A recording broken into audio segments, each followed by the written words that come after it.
September 11ರಂದು ಬೆಳಗಾವಿಯಲ್ಲಿ ಪಂಚಮಸಾಲಿ ಸಮಾಜದ ವಕೀಲರ ಬೃಹತ್ ಸಮಾವೇಶ ಹಮ್ಮಿಕೊಳ್ಳಲಾಗಿದೆ. ಈ ಮೂಲಕ ಮಲಗಿರುವ ಸರ್ಕಾರದ ಕಣ್ಣು ತೆರೆಸುವ ಕೆಲಸ ಮಾಡಲಾಗುವುದು ಎಂದು ಜಯಮೃತ್ಯುಂಜಯ ಸ್ವಾಮೀಜಿ ತಿಳಿಸಿದರು. ಸುದ್ದಿಗಾರರೊಂದಿಗೆ ಮಾತನಾಡಿದ ಅವರು, ರಾಜ್ಯ ಸರ್ಕಾರ ಅಧಿಕಾರಕ್ಕೆ ಬಂದು 1 ವರ್ಷ ಕಳೆದಿದ್ದರೂ ಕೂಡ ಪಂಚಮಸಾಲಿ ಸಮಾಜದ ಹೋರಾಟಕ್ಕೆ ಸ್ಪಂದಿಸುತ್ತಿಲ್ಲ ಎಂದು ಬೇಸರ ವ್ಯಕ್ತಪಡಿಸಿದರು. ಪಂಚಮಸಾಲಿ ಸಮಾಜದ 20 ಜನ ಶಾಸಕರಿದ್ದು ಅಧಿವೇಶನದಲ್ಲಿ ಸಮಾಜದ ಬಗ್ಗೆ ಮಾತನಾಡಲು ಸ್ಪೀಕರ್ ಅವಕಾಶ ನೀಡಿಲ್ಲ. ಕೊನೆ ಘಳಿಗೆಯಲ್ಲಿ ಅವಕಾಶ ನೀಡಿ ಸಭೆಯನ್ನ ಮುಂದೂಡಿದ್ದು ನೋಡಿದರೆ ಪಂಚಮಸಾಲಿ ಸಮಾಜದ ಹೋರಾಟ ಹತ್ತಿಕ್ಕಬೇಕು. ಸಮಾಜದ ಕೂಗು ವಿಧಾನಸೌಧಕ್ಕೆ ಕೇಳಬಾರದು. ಅವರು ಹೋರಾಟ ಮಾಡಿಕೊಂಡು ಇರಬೇಕೆಂದು ಷಡ್ಯಂತ್ರ ನಡೆಯುತ್ತಿದೆ ಎಂದರು.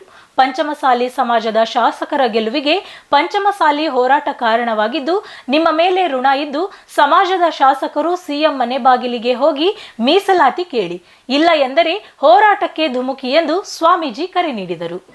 ಲಿಂಗಾಯತ ಪಂಚಮಸಾಲಿ ಮೀಸಲಾತಿ ಹೋರಾಟ ಸಿದ್ದರಾಮಯ್ಯ ನೇತೃತ್ವದ ಸರ್ಕಾರ ಬಂದ ಮೇಲೆ ಸಹ ನಿರಂತರವಾಗಿ 12 ಜಿಲ್ಲೆಗಳಲ್ಲಿ 9 ತಿಂಗಳ ಕಾಲ ಹೋರಾಟ ಮಾಡಿದ್ವಿ. ಆದರೆ ಯಾವುದೇ ಕಾರಣಕ್ಕೂ ಮುಖ್ಯಮಂತ್ರಿಗಳು ಸ್ಪಂದನೆ ಮಾಡಿಲ್ಲ. ಸ್ಪಂದನೆ ಮಾಡಿದ ಕಾರಣಕ್ಕೆ ನಮ್ಮ ಶಾಸಕರುಗಳು ಏನು ಈ ಹೋರಾಟದ ಗುರುತಿಸುವಿಕೆಯಿಂದ ಶಾಸಕರ ಗೆದ್ದಂಥವ್ರು ಇವರು ಅಧಿವೇಶನದಲ್ಲಿ ಮಾತಾಡಿಲ್ಲ. ಈ ನಿಟ್ಟಿನಲ್ಲಿ ರಾಜ್ಯಾದ್ಯಂತ ಜನರು ಅವ್ರ ಬಗ್ಗೆ ಆಕ್ರೋಶಗೊಂಡಿದ್ದರು. ಆ ಉದ್ದೇಶಕ್ಕೆ ಅವ್ರ ಮನಸ್ಸು ಪರಿವರ್ತನೆ ಆಗಲಿ ಅಂತ ಸ್ವತಃ ನನ್ನ ಮಠದ ಪ್ರತಿಷ್ಠೆಯನ್ನು ಬಿಟ್ಟು 20 ಜನ ಶಾಸಕರ ಮನೆ ಬಾಗಿಲಿಗೆ ಹೋಗಿ ನಾನು ಮನವಿ ಮಾಡಿಕೊಂಡ್ವಿ, ಆಗ್ರಹ ಮಾಡಿದೆ. ನೀವು 1 ವರ್ಷ ಆಯಿತು ನಿಮ್ಮ ಸರ್ಕಾರ ಬಂದು, ಮುಖ್ಯಮಂತ್ರಿಗಳು ಮೀಟಿಂಗ್ ಕರೆಯೋಕ್ಕೆ ರೆಡಿ ಇಲ್ಲ, ನೀವು ಸಹ ಮಾತಾಡೋಕ್ಕೆ ರೆಡಿ ಇಲ್ಲ.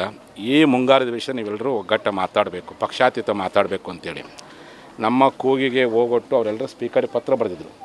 ಆದರೆ 20 ಜನ ಶಾಸಕರು ಸಹಿ ಮಾಡೋ ಪತ್ರ ಬರೆದ್ರು. ಸ್ಪೀಕರು 9 ದಿನಗಳು ನಡೆದಂಥ ಮುಂಗಾರು ಅಧಿವೇಶನದಲ್ಲಿ 1 ದಿನ ಮಾತಾಡಲಿಕ್ಕೆ ಅವಕಾಶ ಕೊಡಲಿಲ್ಲ.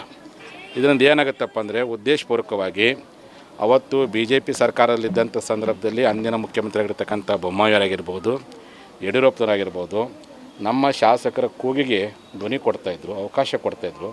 ಸ್ಪೀಕರ್ ಸಹ ಅವಕಾಶ ಕೊಡ್ತಾಯಿದ್ರು. ಆದರೆ ಈ ಸಾರಿ ಅಧಿವೇಶನದಲ್ಲಿ 69ರ ನಿಯಮದಡಿಯಲ್ಲಿ ನಮ್ಮೆಲ್ಲ ಶಾಸಕರು ಮಾತಾಡಬೇಕಂತೇಳಿ ಪತ್ರ ಕೊಟ್ಟರೂ ಸಹ ಅವರ ಒಂದು ಮಾತಿನ ಹಕ್ಕನ್ನು ಎಲ್ಲೇ ಒಂದು ಕಡೆ ಸ್ಪೀಕರನ್ನು ಮೊಟಕುಗೊಳಿಸಿದ್ದಾರೆ ಎನ್ನುವಂಥ ಒಂದು ನೋವು. ನಮ್ಮ ಕಾಗವಾಡದ ಶಾಸಕರನ್ನ ಕೇಳಿದ್ವಿ, ಯಾಕೆ ಇಲ್ಲ, ಮುಖ್ಯಮಂತ್ರಿ ಪರ್ಮಿಷನ್ ಬೇಕು. ಸ್ಪೀಕರ್ಗೆ ಸುಪ್ರೀಂ ಪವರ್ ಇದೆ.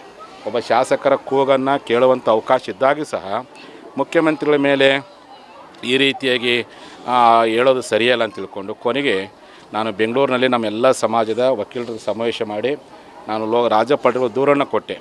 ನೋಡಿರಿ, ಒಬ್ಬ ಸ್ಪೀಕರು ನಮ್ಮ ಸಮಾಜ ಶಾಸಕರಿಗೆ ಕೂಗಿ ಅವಕಾಶ ಕೊಡ್ತಾಯಿಲ್ಲ, ನೀವು ನಿರ್ದೇಶನ ಮಾಡಬೇಕು ಅಂತೇಳಿ. ಕೊನೆಗೆ 26ನೇ ತಾರೀಕು ಮಾತಾಡಲಿಕ್ಕೆ ಕೊನೆಗಳಿಗೆ ಅವಕಾಶ ಕೊಟ್ಟರು ಬಸವನಗೌಡ ಪಾಟೀಲ್ ಯತ್ನಾಳ್ ಅವರಿಗೆ. ಅಷ್ಟು ಅವಕಾಶ ಕೊಟ್ಟು ತಕ್ಷಣವೇ ಮಧ್ಯಾಹ್ನ ಅನಿರ್ದಿಷ್ಟಾವಧಿವರೆಗೆ ವಿಧಾನಸಭೆ ಮುಂದಕ್ಕೆ. ಅಂದರೆ ಇದು ಉದ್ದೇಶ ಏನಪ್ಪ ಅಂದರೆ ಪಂಚಮಸಾಲಿ ಮೀಸಲಾತಿ ಹೋರಾಟವನ್ನು ಹತ್ತಿಕ್ಕಬೇಕು.